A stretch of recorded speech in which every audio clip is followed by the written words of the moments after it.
out there, everybody in regular people travel Hi, world. guys. This is Alan. And Brooke. And we're coming at you today with another video about something that's very important to us, saving some friggin' money. Yes. So what we're gonna do today is talk about travel destination substitutes for really expensive places. Yeah. So we don't have just bukus of money. And when we wanna go travel somewhere, we want to make sure that we're using our money the most efficiently. Yes. And so we see all these places on social media and travel guides, and some of them are just really unattainable. Yeah. I mean, for a regular person in a regular family, sometimes you just can't get there. Yeah, so what we did today is we wanted to take some places that we have been and talk about them against their more expensive counterparts. Yeah, absolutely. So we'll just dig right in. So the first place on our list is, as opposed to going to Aspen, Colorado, going to Boone, North Carolina. Yeah. So we are North Carolina people, and Boone is a place that I've gone many a time. Yep, me too. And it's a beautiful, beautiful place. So it's right in the heart of the Blue Ridge Mountains. Some call it the Smoky Mountains. Where is the definition between the Smokies and the Blue Ridge Mountains?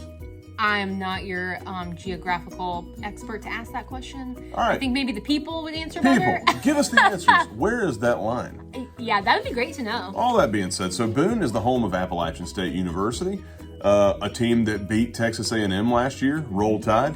Hey, Jimbo Fisher, why don't you go fail again with your 8-5 team if you can even get there this year? Eat your heart out, baby. Eat your heart out, Jimbo. Wow. Roll Tide. So, I don't know why, I just got really He gets on an defensive. Alabama rant, you guys. Look, man, you get Doesn't out take of a here, lot. Jimbo Fisher. Don't talk crap about saving. So it's got a college there, but the big thing people go to Aspen for is skiing. So right outside of the city limits of Boone is Beach Mountain Ski Resort and Sugar Mountain Ski Resort. Both of them are top tier. Now, Beach Mountain, at the top of the mountain, they've got this really cool bar. I think it's called like the Drunken Moose or the Musty Moose or something. Yeah, something like that. Whatever it is, it's a really cool spot. The skiing there is really top notch. The town itself being a college town, food, drink is relatively cheap. They've got wineries, distilleries, bukus of breweries. Oh, yeah. And top notch food. The Daniel Boone Inn, I think, is up there. I think you're right. Yeah, so Daniel Boone Inn, shout out Daniel Boone Inn. So now what we're going to do is tell you a little bit about where you're going to be when you're going to stay in these places. And Brooke did some serious research. Yes, so I used Air BNB, you guys, and I'm just going to kind of compare what I found for Aspen versus Boone, okay? So we researched a trip for January. We did it for 3 days, 2 nights. We did it for 2 adults, 1 kid, because that's our family size. And we tried to get 2 bedrooms. Now in Aspen, I couldn't find 2 full bedrooms. I could only find 2 beds within a room, studio style. So that's something to keep in mind. I was able to find 2 bedrooms in Boone. So for Aspen, for 2 nights and 3 days, once you put all your cleaning, your service, your taxes, stuff like that, you're gonna come right at $1,200. Now, versus Boone, where you're gonna be right at $500. That's a big savings. That's right about, $720 or $30. So that's a big difference. So, and now something to keep in mind, that $700 can be used for flights. So Boone is about 2.5 hours west of Charlotte. So flying into Charlotte, it's relatively cheap because it's a hub, especially if you're east of the Mississippi. And that money can be used to go towards those flights. If you're driving, that's just icing on the cake. Absolutely. And I love cake. So the next place on our list is one that we have really fallen in love with. And it's overseas. As opposed to going to Santorini, Greece, which is where everybody takes a picture at, I think an even more beautiful place is Hydra, Greece. Yes. So Hydra, Greece is right down at the tip of Peloponnese. If you're unfamiliar with the topography of Greece, so am I. Here's a little map for you guys. Alan can point it out. Wonderful. Look at that. It's like school. Oh, that's Italy. God, what did I do that for? You need to practice your maps. Yeah. All right. So Hydra, it's about 2 hours south of Athens by ferry. And it's a wonderful place to go if you're in Athens and Peloponnese. All that being said, it's got kind of that same look of Santorini, of kind of all of the houses there in the right on the cliff of the water, overlooking the water. It's just as gorgeous. The houses aren't white. I think if you're looking for the White House thing, that may be a problem. It's more, in Santorini, you're definitely going to get the white houses and the blue roofs. In Hydra, think of more like what you think of when you think of Charleston and Rainbow Row. It's very colorful. Yeah. It's very colorful as opposed to just white and blue. Just as beautiful, just a little different. Yeah. Hydra is gorgeous. And now there's an obvious disadvantage to Hydra is there's no cars on Hydra. Everything is walkable. Now, the beauty of that is everything really in Hydra City is right there at the port. You really don't need a car, and it's honestly really nice because it's quiet, it's relaxing. You don't have the hustle and bustle of cars, and it makes it for a nice little getaway. Yeah, there's only 2 cars on the island, an ambulance and a trash truck, and the trash truck goes back and forth to Athens once a week. Really, really cool. Another beautiful part is the hiking there. You can hike straight across to the monasteries or up the mountains to the monasteries. They are untouched from the days of old. Yeah. It's just beautiful. Poetic. It's gorgeous. The beaches are wonderful. The food is absolutely top notch. My only qualm is there's a lot of stray cats. I'm not a cat guy, definitely a dog guy. However, Alan was caught feeding this little cat. Yeah, because it was a kitten. It wasn't a cat. It was a kitten. I love kittens. But once they reach that age when they can start to have an attitude, they turn from kittens to cats, and I am not a fan. Yeah, we're more dog people, but you know. Okay, so anyway, when we did our research for Hydra and Santorini, we looked in April. That's the time we went last year, or this year, I guess, was April. It's a good season, good weather. So once again, we looked at 2 adults, 1 kid. I was able to find 2 bedrooms in both locations, and I was able to find ocean view, which is really nice. So in Santorini, after your taxes and everything, for 2 nights and 3 days, you're looking at right about $725 versus Hydra is about 400. My numbers in my brain today. I was about to say, that's not a savings at all. $485. You guys, my brain. Okay, so you're saving about $250. That's not bad. Yeah, not bad. Once again, that's food, that's gas, that's souvenirs for family. Greece, for those who haven't been to Greece, $250 is a lot of money. It's like 3 days of eating. Yeah. It really it is a super cheap place to go.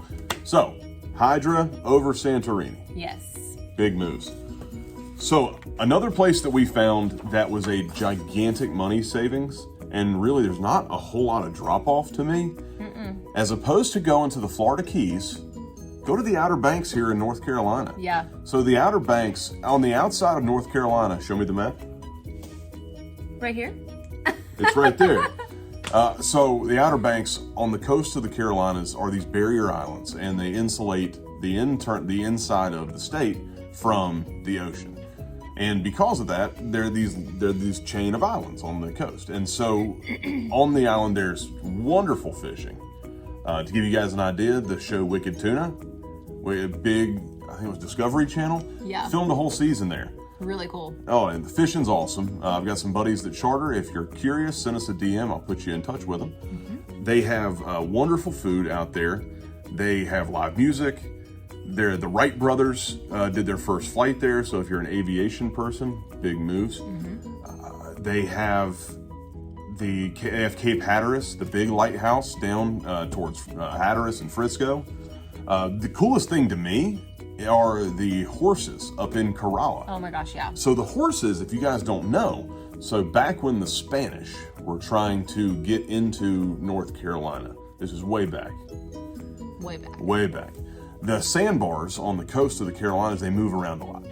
And so the Spanish would go through where they thought was a safe spot, and they'd always bring their horses with them. And they would hit these sandbars, the boats would sink, the people would die, but the horses lived. And so they were able to get up on the land and start afresh. And so the government won't let you touch these horses, won't let you get anywhere near them because their diet is really tightly controlled. And it's kind of a harsh environment to live on the beach. It's beautiful, but there's no food, there's very little vegetation, no fresh water, but they make it work. So Kerala horses, check them out. It's not Corolla, it's Kerala. Yeah.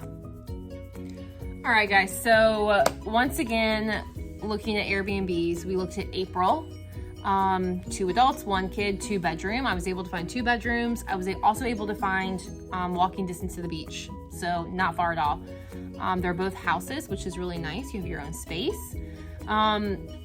So this one's gonna hurt. Okay, so 2 nights, 3 days after taxes, cleaning, services to stay in the Keys is going to be $2,335 versus the Outer Banks is going to be about $510.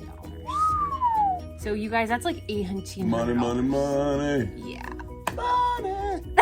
Good harmonizing, babe. That you guys, that's your whole plane tickets. That's food. That's food for the whole trip. The whole trip. That's gas if you're driving. I mean, that's a lot of money to save. That's a buku bunch of money. Yeah. That's money enough to charter a boat. And you can go on just as nice of a vacation. Oh, it's gorgeous. Gorgeous. Absolutely gorgeous. So, Outer Banks over the Keys for my money. Yep. So the next place is incredibly near and dear to me and Brooke's hearts. Yep. We lived there for a long time. So as opposed to going to a place like Chicago or Seattle or New York, try Kansas City. Yeah. Kansas City, Missouri is a wonderful, wonderful place. It's got all kinds of bars and nightlife. There's a place called the Power and Light District where they have a lot of free concerts that are like actual big people. Yeah, legit We concerts. saw Jake Owen. We saw Josh Turner. We've seen Chris Jansen. It was Chris Jansen the week after he came out with Buy Me a Boat. Yeah, that was really cool. Wow, and it's all free. They've got the Plaza, beautiful shopping district that is a model of Valencia, Spain. Yep. Absolutely beautiful. They've got their own barbecue that gives me heartburn, but it tastes really, really good. So break out the Tums, but make sure to get some. Yeah. But Kansas City, it's awesome. There's a lot to do there. There's nothing around the city for about 4 hours, so they understand that they have to be a tourist draw to get people to come in. Right. Because there's nothing else around. Yeah, I mean, the obvious, differences is going to be, especially if you went to New York or, even Chicago's, it's not quite the same when you're walking around downtown, but versus what you can get in the rest of Kansas City, like Alan said, there's so much to do, it evens it out. Yeah. So it gives you a great whole trip atmosphere, kind of. So once again, I booked, I researched booking this one in April. That was kind of our just happy point doing this. 2 adults, 1 kid, us and trip. Now, when I looked at these for Kansas City and Chicago, I wanted to be right in the heart of everything. I wanted to be right in the heart of downtown. So I booked not a house, I booked an apartment / a condo. Now for these, I could either get a 2-bed studio style, or I could get a 1-bed and pull-out couch. So it's essentially the same thing. You're all going to be in one room. Trip can't have his own room, or if you had other kids, they can't be their own room. However, it's Chicago versus Kansas City, about $500 versus $600. So, It's definitely not a gigantic savings. Yeah. But that's really just on the living side. When it comes Right. to the eating, when it comes to transportation, really where you're going to make up gas, the taxes in Illinois are pretty ridiculous. Whereas Missouri, they're some of the lowest in the country. Yeah. And that's gas taxes, that's, hotel fees, stuff like that. So Kansas City, give it a shot. We Yeah, really, check it out, you really guys. like Kansas City. So to follow it up, we're gonna get a little bit off the beaten path. And so a lot of our friends have gone to Napa Valley, California. Well, there's a little place called Augusta, Missouri Yep. that is a Really cool. stunning spitting image of Napa Valley, California. Yeah. So Augusta, Missouri, it's about an hour southwest of St. Louis. And a development family, it's a family of developers, has kind of come into the area in the past couple years, and they have made a decision to turn Augusta, Missouri into the Napa Valley of the Midwest. Yeah. So there's 14 wineries that are all on a walkable or bikeable path. There's world championship golf courses. Something that a lot of people don't know that I didn't know until I did some research. Back in the 1890s, there was a grape famine in France. Really? How does that fit in with Augusta, you ask? Thanks for asking, us, Brooke. Alan. So Augusta, Missouri sent a bunch of grapes and grape seeds and grape vines over to France. And so single-handedly, Augusta, Missouri saved the French wine industry. So if you want gosh. to talk about top-tier wines, Augusta, Missouri is the move. You guys, that's really cool. Alan, good job on your research here tonight. Big brain. Also, you know what's covering this big brain is this wonderful regular people travel yard cutter visor. We would advise you to go to RPT. Well, it's regularpeopletravel.com. Yeah. Go to the merch site. Get you a visor. You can look almost as good as me. That's kind of hard. Almost. You're a pretty good looking guy. I don't know, what can I say? All right, guys. So Napa versus Augusta. Still in April. I was still looking for 2 bedrooms if I could. Napa was a little bit harder to find 2 bedrooms. It was pretty much just like 2 beds, studio style in a room. Augusta, I was able to find a nice 3-bedroom house. Your difference is going to be Napa Valley is going to be about $900 for 2 nights and 3 days, where Augusta is going to be right about $600. So that's a $300 saving. Yeah. That's a lot. And not only that, looking at flying, you have to fly into San Francisco, get all the way out. Really, it's St. Louis, even though it's a relatively small airport, it's a really cheap airport to fly into.